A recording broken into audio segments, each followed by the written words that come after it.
Imagine swimming in the oceans, not chased by carnivores, but surrounded by an intruder that is infinitely more threatening: microplastic pollution.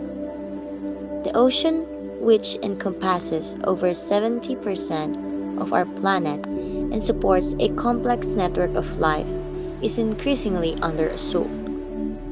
Recycling is expensive.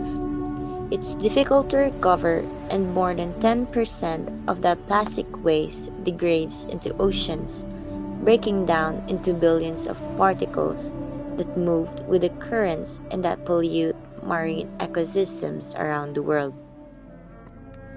The investigation on microplastics involves assessing their impact on aquatic systems, especially based on their reproductive health, evaluating their risk to both marine life and human life, analyzing where they came from, and making an effort to develop effective mitigation strategies to solve this microplastic pollution.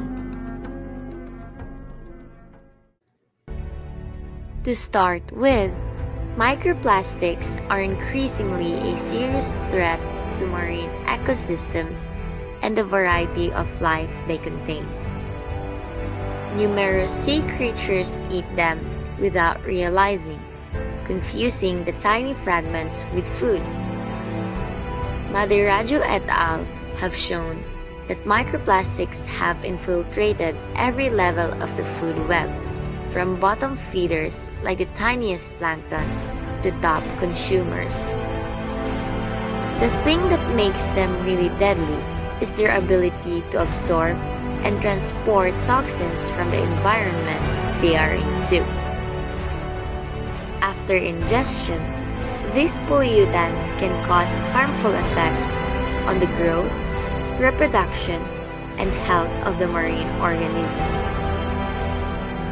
As microplastic pollution continues to circulate, it throws the delicate balance of ocean ecosystems and endangers the life of marine life. Secondly, fish ingesting microplastics may experience internal damage, stress, and compromised immunity, making them unhealthy and possibly unsafe to eat. Jack et al. Reported that microplastics may function as sponges that absorbs poisonous materials like heavy metals and dangerous chemicals, which can then penetrate into the tissues of marine organisms and cause permanent damage to them.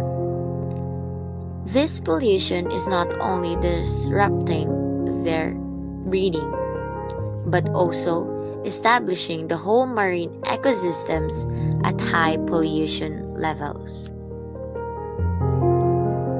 Also, there is a risk of digesting microplastics, which can lead to long-term health issues.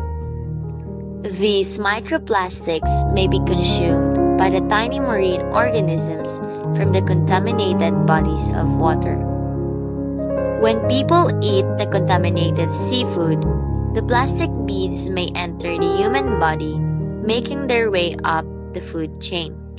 Averagely, we eat around 20.5 kilograms of seafood per year. We enjoy these foods without knowing it might be contaminated or not.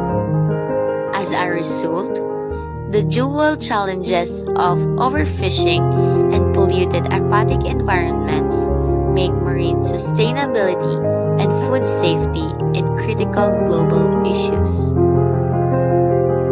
Furthermore, microplastic pollution is also a risk on the environment and public health. The first stage needs pointing to its source and how it travels or disperses, as the trace of the source is a significant contribution to find out the most suitable solutions to protect from further pollution. Big plastic trash like bottles, bags, and packaging are among the major sources of microplastic accumulation. Under the sun, These plastics slowly break down into smaller particles, further spread by wind and wave forces, making them almost impossible to recover. This pressing problem requires instant solutions, such as tighter and more uniform garbage management systems and tighter product controls so that plastics never reach oceans in the first place. Lastly, even the awareness continues to rise globally, and urgent solutions or strategies, the current mitigation are not yet enough. With the lack of global coordination, implementation, and enforcement, it is highly important to implement adaptive strategies, combining improved waste management, public education, and stricter and consistent regulations to lessen the harmful effects of microplastic pollution. Also, it emphasizes behavioral interventions, like incentive systems and bans on single-use plastics to reduce littering and consumption of microplastics. So, to sum everything up, microplastic pollution still damages ocean life and puts people at risk too. What makes it even more concerning is that these tiny plastics are not just floating in the water anymore. They have already found their way into the food chain, which means they could eventually end up on our own plates. We, people, know where they come from and the harm they might cause. The real issue is that we are not doing enough about it. If we truly care about the future of our oceans and the communities that depend on them, we need to stop ignoring the problem and start making real changes while we still have the chance.